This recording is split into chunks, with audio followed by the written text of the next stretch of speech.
Hello, I'm going to read Thanksgiving by Steve Potts. Thanksgiving Origins. On one special day every year, families around the world gather and give thanks.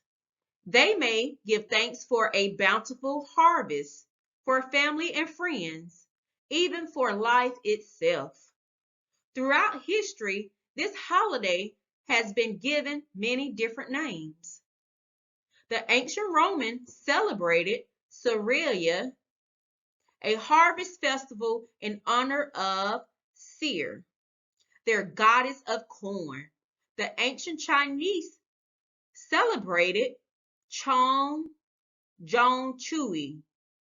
Jewish families today still call their harvest festival Sukkah. In Canada and the United States, this holiday is called Thanksgiving. The first Thanksgiving in North America was celebrated in Canada. In 1578, the English explorer Martin Frobisher landed in Newfoundland on his search for a passage to Asia. Although he didn't reach Asia, he was thankful to have survived his journey across the sea and celebrated with a grand feast. In the years that followed, other settlers continued this tradition and added their own customs. Explorer Samuel de Champlain arrived in Canada with French settlers in the mid-1700s. They created a Thanksgiving club called the Order of Good Cheer that included members from local native tribes. The club's purpose was to share food and celebrate good fortune. After the Revolutionary War, many Americans who were still loyal to England moved north and brought their Thanksgiving tradition with them. Pilgrim celebration. Canada's Thanksgiving has always been about giving thanks for a successful harvest. America's Thanksgiving, on the other hand, has always been a time to remember the Pilgrims. The story of the first American Thanksgiving dates back to 1620, when the Pilgrims sailed from England to the Americas. Their ship, the Mayflower, landed on the New England coast on December 11, 1620. The 102 passengers on board were unprepared for the winter. 46 of them died. The rest of the colonists survived because they were helped by two Native Americans named Somerset and Squanto. By the fall of 1621, the Pilgrims had enough food to invite their neighbors to a celebration to thank them for their help. 90 Wampanoag tribe members joined 56 Pilgrims for a feast of Thanksgiving. The Native Americans and Pilgrims played sports and held parades, much like Americans do during Thanksgiving today. They ate ducks and geese. They also feasted on deer, corn, vegetables, fruit, and lobsters. But they probably did not eat turkey or pumpkin pie. This tradition started many years later. Leaves turn color and fall before Thanksgiving. An annual holiday. The Pilgrims did not celebrate the day as a regular holiday. So how did the United States end up with a Thanksgiving celebration every year?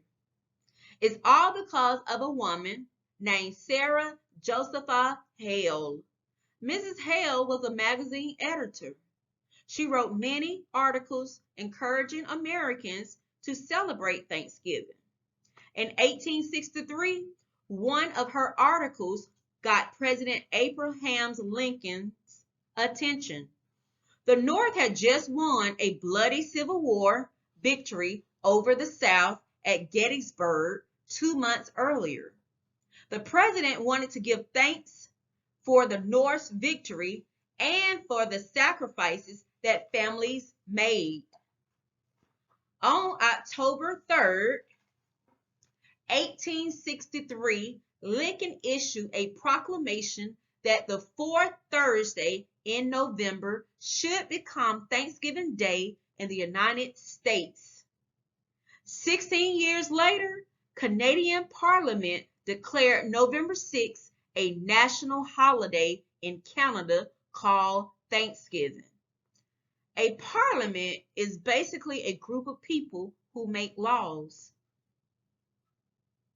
The date changed many times throughout the years, but in 1957, the holiday was officially scheduled for the second Monday of October.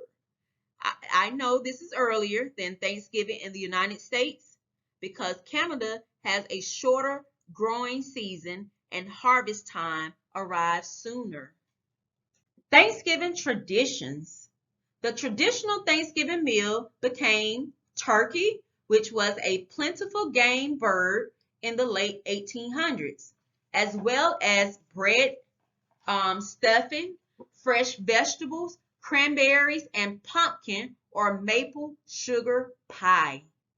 Today, most Canadians and Americans still consider these foods to be the necessary ingredients for a proper holiday feast. Early European farmers traditionally filled curved goat's horns with fruit and grain during their harvest celebrations. These filled horns were called cornucopias. That's right, cornucopias, or horns of plenty. When the farmers immigrated to North America, they brought this custom with them.